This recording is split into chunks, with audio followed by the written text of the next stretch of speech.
নেত্রকোনার অজহর রুটের এক কোণে ছায়া ঢাকা এক ছোট্ট দোকান, তাল তরঙ্গ। বাইরে থেকে সাধারণ, ভিতরে লুকানো এক সুরের রাজ্য, এক ইতিহাস, এক উত্তরাধিকার। এই দোকানের মালিক বীরেন্দ্র চন্দ্র দাস।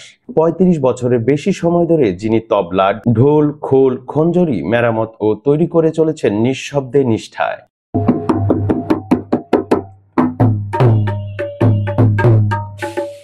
তো আমরা এই যে খুঞ্জুরি এটি নতুন বানাই বিক্রি করি ৩০০-৪০০ টাকা। তারপরে এদিক দিয়ে এই যে খোল আছে, নতুন খোল, এটিও নতুন আমরা তৈরি করে নতুন বেশি। এরপরে এই যে পুরান আছে, পুরাতন আমরা মেরামত করি। তবে এই গল্পের শুরু তার হাতে নয়, শুরু তার দাদা ও বাবার হাতে। ৩ প্রজন্ম ধরে যারা বাজিয়ে চলেছেন বাংলার লোক সংস্কৃতির তালের বীজগণিত। বাবা থেকে ছেলে, ছেলে থেকে নাতি, এই ছন্দের উত্তরাধিকার চলছে আজও। এই কাজ, তবলের কাজ ছোট থেকেই করতেছি। ছোট থেকে ৩০-৩৫ এরকম ৩০-৩৫ বছর হবে। এটি আমার দাদু এই কাজই করতো, আমার বাবাও এই কাজ করতো। তো আমার বাবার কাছ থেকে কাজ শিখতে পারছি না। আমার উস্তাদ নারায়ণ চন্দ্র দাস, ওনার কাছ থেকে আমি কাজ শিখছি। উনি এখন ময়মনসিংহ আছে, কালীবাড়ির সামনে ওনার দোকান আছে।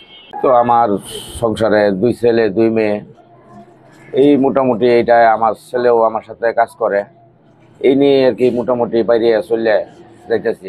ছেলে বিপুল এখন বাবার সহচর, পিতা পুত্র একসাথে গড়েছেন বাদ্যযন্ত্রের সুরেলা ভবিষ্যৎ। তো এই কাজটা আমার বাবার কাছ থেকে শিখা। ছোটবেলায় দোকানে আসতাম, বাবার সঙ্গে বসে বসে দেখতাম, দেখার পরে দিয়ে এটা মানে শিক্ষা আমার।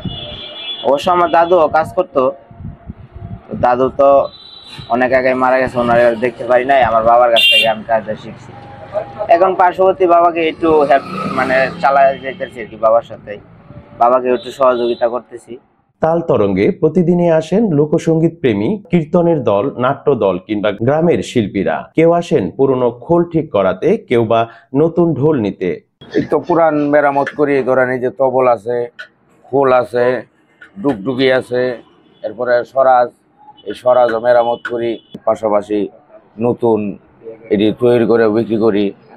ওই তো এই যে আমার দোকানে ধরেন শোভন স্যার আছে, উনি আসে, ওনার ভাই রতন স্যার উনি আসে, আমাদের উদীচিতে আছে অসিত স্যার, উনিও আসে, মেরামত করার জন্য আসে, নতুন কেনার জন্য আসে। কাজ কাম এখন একটু কম, এরপরে ডাল সিজন তো, এরপরে গান বাজনা একটু কম। আগে তো সপ্তাহে দেখা গেলে 2-4-5টা কাজ করছি, এখন অতটা হয় না, 1-2টা এরকম হয়। এই আর কি, তাই নিয়ে চলা যায় আর কি। এই ভালোবাসাই আজও তাকে ধরে রেখেছে, কারণ তিনি জানেন তার প্রতিটি তবলার চামড়ায়, ঢোলের ঢাকে, খোলের সুরে বাঁধা আছে বাংলার মাটি, মানুষ আর সংস্কৃতির গল্প। 3 প্রজন্মের শিল্পী বীরেন্দ্র চন্দ্র দাস ও তার তাল তরঙ্গ আমাদের মনে করিয়ে দেয়, প্রযুক্তির জোয়ারে ভেসে গেলেও মাটির গন্ধ মাখা সুর কখনো হারায় না।